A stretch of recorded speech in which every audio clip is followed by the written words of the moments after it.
Ford says the new Ranger fulfills truck owners' demand for a built Ford tough midsize pickup. The specs look great, but does the driving experience hold up to expectations? Let's find out. We strapped in behind the wheel of the new Ranger in La Jolla, California, and set out for the 1.5-hour drive to the Bradford Ranch for off-road testing.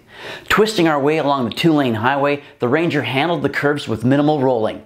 The suspension was comfortable, although a little floaty for my taste. However, this softness settled down later on in the payload and trailering tests and was awesome at smoothing out the off-road terrain. We were in the 4x2 Super Cab XLT. The space is adequate for short drives, but the Super Cab is really better for families with smaller people in the rear.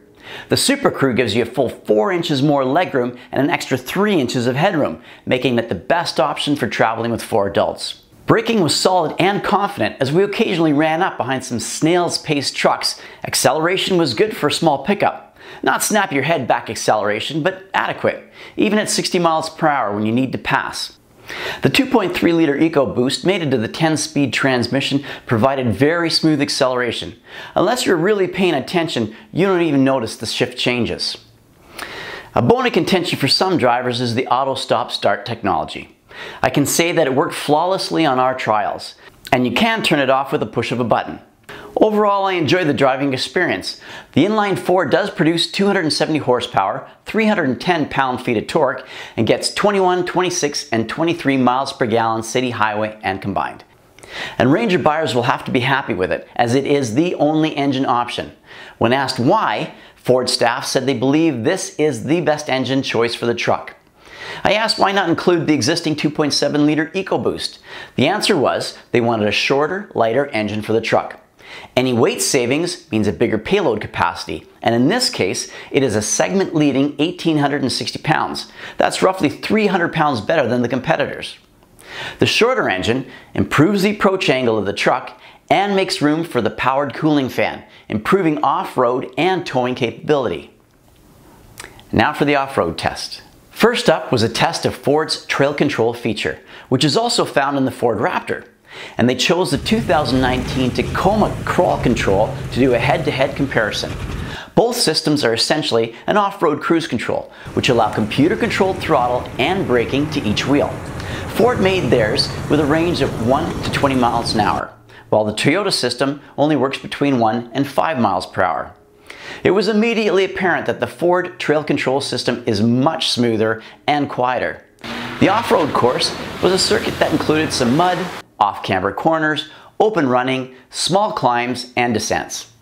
Typical terrain for reaching that out-of-the-way fishing hole or your favorite isolated camping spot. This is where the Ranger really did shine. The suspension worked to keep higher off-road speeds controllable and comfortable. 4x4 was dependable throughout and made easy work of the course. When it comes to off-road, we like what Ford has done. This is a body-on-frame construction with a solid rear axle by Dana. And the Ranger comes with a rear locking differential. It is an off-road truck that will get you where you need to go to have fun. The Ranger has a max payload of 1,860 pounds in the best 4x2 configuration. Driving with this payload for acceleration, braking, and cornering was like it wasn't even there. But the ride did improve as the suspension didn't feel like we were floating down the road like it did when we were unloaded. We tested the tow capabilities of the Ranger by hooking it up to a boat. The 2.3-liter EcoBoost delivers a best-in-class for gas tow rating of 7,500 pounds. You can accelerate adequately in traffic and safely bring the truck to a stop. You will want to take the corners slowly though, and keep in mind that your truck can be narrower than your load, so drive cautiously. The trailering package has the Ford Blind Spot Information System, BLIS, which after the trailer is hooked up, radar in the taillights monitors vehicles in your blind spots right to the back of the trailer. The Ranger can store up to 3 different trailer profiles, taking into account the trailer length to let you know if there's a vehicle there. Analysts say the Ranger will rise to be the number 2 brand in the segment. Please let us know what you think in the comments below. If you enjoyed this video, smash that like button, and if you want to see more, please subscribe.